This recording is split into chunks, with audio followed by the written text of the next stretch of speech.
दोस्तों आज हम एजी एनालिस्ट के लेआउट से चार बेस्ट ऐसे स्टॉक देखेंगे जिसमें हमें कल मोमेंटम देखने को मिल सकता है। तो चलिए स्टार्ट करते हैं। देखो यहाँ पे आपको मेरा एक फिल्टर दिख रहा होगा जो हमने बना रखा है एफेंडो वॉल्यूम ब्रेकआउट स्टॉक्स के लिए। तो इसमें मुझे अभी दो स्टॉक दिख रहे हैं जो नंबर 1 पे है। पहला आ रहा है ग्लैनमार्क का और दूसरा आ रहा है एस्ट्रल का। तो दो हमारे स्टॉक अभी मुझे फिल्टर में अभी आए हैं कि हम ग्लैनमार्क और एस्ट्रल पे नज़र बना के रख सकते हैं। ठीक है, अब हमें इसके बाद क्या करना होता है, इसके बाद हमें जाना होता है चार्ट्स पे। तो जैसे मैंने अभी आपके लिए ग्लैनमार्क का चार्ट ओपन करके रख रखा है। अब इसमें आप बड़ी ध्यान से चीज़ों को देखना और समझना भी कि आप इसमें कैसे ट्रेड बनाए जाते हैं, कैसे ट्रेड निकाले जाते हैं और कैसे मैं पर्सनली अपना ट्रेड निकालता हूँ। तो ये जो आपको लाइन दिख रही है, ये जो नीचे से लाइन आ रही है, ये हमारी लाइन है 50 डेज SMA की। ठीक है, 50 डे SMA की ये लाइन है। और हम जो भी स्विंग ट्रेडिंग बाइंग करते हैं वो एक ऐसा स्टॉक होना चाहिए जिसका ट्रेंड अपसाइड का हो, यानी कि ट्रेंड ये हमें दिख रहा है 50 डे SMA ऊपर की तरफ जा रही है एंड जो स्टॉक है वो 50 डे SMA के ऊपर ट्रेड कर रहा है। ये मैं पहली चीज देखता हूँ जो एटलीस्ट मुझे स्टॉक में होनी चाहिए। उससे मुझे लगता है कि स्टॉक थोड़ा अच्छा है, मतलब और मोमेंटम पकड़ सकता है। अब आप देखोगे तो यहाँ पे ये एक रेजिस्टेंस बना हुआ है अराउंड 2077 का।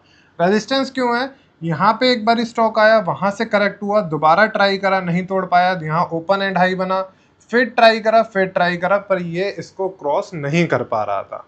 तो एक ये 2077 का रेजिस्टेंस लेवल है जो कि स्टॉक फेस कर रहा है। वहीं मैं बात करता हूँ ओवरऑल फार्मा इंडस्ट्री की, तो वो भी मोमेंटम में है।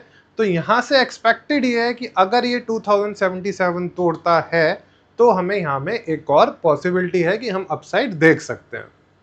ठीक है, तो इस हिसाब से स्टॉक निकाले जाते हैं। अब सेकंड हमारा स्टॉक कौन सा था? सेकंड हमारा स्टॉक था एस्ट्रल का। तो चलो एक बारी एस्ट्रल के अब हम चार्ट देखते हैं कि उसमें हमें क्या देखने को मिल रहा है। चलिए एस्ट्रल की चार्ट की तरफ अगर हम आगे बढ़ते हैं, देखिए एस्ट्रल के चार्ट में भी अब क्या देखने को मिल रहा है। थोड़ा सा इसको मैं छोटा कर लेता हूं आपके लिए। देखो ये भी एक, यहाँ पे जो लोग इन्वर्टेड हेड एंड शोल्डर देखते हैं तो ये आपको पहले हेड दिख रहा होगा, फिर यहाँ पे ये शोल्डर बना एंड दोबारा यहाँ पे हेड बना। तो ये होता है इन्वर्टेड हेड एंड शोल्डर। यहाँ पे इसने इसका ब्रेकआउट ऑलरेडी मेरे को दे दिया है, जिसको मैंने चार्ट आपको अपने ट्रेडिंग व्यू पे भी शेयर किया था, सॉरी ट्विटर पे भी शेयर किया था। यहाँ पे ये एक एस्ट्रल का एक ब्रेकआउट मुझे ऑलरेडी मिल चुका है। 1450 इसका लेवल था कि जो 1450 के ऊपर ये जैसे ही जाता है इसका ब्रेकआउट हो जाएगा। वही हमें देखने को मिला है। 1450 के लेवल एग्जैक्ट ऊपर अब स्टॉक जा चुका है एंड यहां से लग रहा है कि ये मुझे और अच्छा मोमेंटम देगा। ठीक है, चलिए ये तो हो गए आपके लिए दो स्टॉक। अब मैं आगे बढ़ता हूं, एक बारी अब हम सेक्टर भी देख लेते हैं कौन कौन से सेक्टर में मोमेंटम था। देखो फाइनेंशियल सर्विसेज सबसे ऊपर हमारा आ रहा है, फाइनेंशियल सर्विसेज। तो फाइनेंशियल सर्विसेज के आपके कौन से स्टॉक हैं? जैसे कि आपका एंजल वन हो गया, एक आपका BSC हो गया एंड CDSL, ये कुछ फाइनेंशियल सर्विसेज के स्टॉक हैं। पर अभी इसमें मैं अभी आपको क्यों ब्रेकआउट स्टॉक्स में नहीं बता रहा हूँ, उसका भी एक रीज़न बता देता हूँ कि ये स्टॉक अभी अपने हाई से गिर चुके हैं। ऑप्शन ट्रेडिंग के ऊपर काफ़ी चीज़ें चल रही हैं, सेबी कर रहा है कि उसको बंद किया जा सकता है, कुछ ना कुछ उस पर न्यूज़ आती रहती है। वैसे ये स्टॉक अगर आप बात करते हो लॉन्ग टर्म की तो अच्छे हैं BSC और CDSL, पर फिलहाल इनमें लग रहा है कि अभी कुछ रुकावट है। तो यहाँ पे हम इसको अभी नहीं देखेंगे। फाइनेंशियल सर्विसेज के स्टॉक्स को अगर हम रोक के चलते हैं, मैं ऑटो आपके लिए ले लेता हूँ। ठीक है, ऑटो में आप यहाँ देखोगे NSE 500 में हमको आ रहा है मदरसन सुमी, और एक और मैं अगर swing stock by AG analyst में भी देखता हूँ तो यहाँ पे भी मुझे आ रहा है मदरसन सुमी का स्टॉक। अब मैं आपके लिए देखूंगा मदरसन सुमी के चार्ट्स को, क्या हमें वहां पे कुछ देखने को मिल रहा है। तो फटाफट से मदरसन सुमी के चार्ट की तरफ हम आगे बढ़ेंगे। देखिए दोस्तों ये है मदरसन सुमी का आपके लिए चार्ट। इसको मैंने और थोड़ा सा बड़ा कर लिया है कि जिससे हमें और क्लियर डायरेक्शन मिल जाए। तो यहाँ पे हमको देखने को मिला है एक कप एंड हैंडल पैटर्न का ब्रेकआउट। देखो cup and handle pattern breakout क्या होता है, आपको मैं चीजें यहाँ पे सिखा के भी चल रहा हूँ कि जिससे आप और अच्छे से समझ पाए। देखो ये एक बड़ा यहाँ पे कप बना है एंड ये इसके बाद फिर एक छोटा हैंडल बना है। इसको क्या बोलते हैं? इसको बोलते हैं कप एंड हैंडल पैटर्न का ब्रेकआउट। ऑटो एंसिलरी स्टॉक है। ऑटो में मोमेंटम मैंने आपको दिखा दिया कि स्टॉक कैसे फिल्टर किया गया है एंड उसके बाद अब ये ब्रेकआउट डन हो चुका है। अगर मैं आपके साथ यहाँ पे आप नीचे देखोगे वॉल्यूम्स की मेरे साथ बात करोगे तो एक आपको वॉल्यूम्स भी काफ़ी अच्छे देखने को मिल रहे होंगे। लास्ट 2 दिन ये वॉल्यूम्स की कैंडल है, जहाँ पे आप देखोगे कि वॉल्यूम्स भी हमें बहुत अच्छे मिले हैं, ठीक है। तो ये हो गया आपका थर्ड स्टॉक जिसमें आप नज़र बना के रखोगे।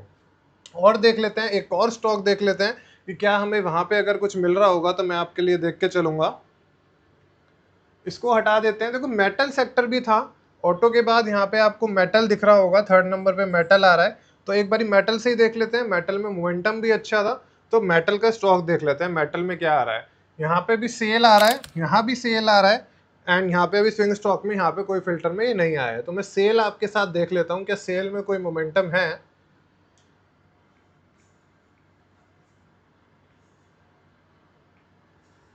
चलिए, स्टील अथॉरिटी ऑफ इंडिया का स्टॉक है, इस पे हम नज़र बना के अगर रखते हैं,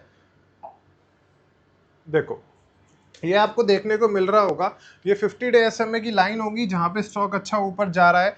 ये हमको एक 3 वाइट सोल्जर्स मिले हैं, ये फर्स्ट हो गया, ये सेकंड हो गया और ये थर्ड हो गया।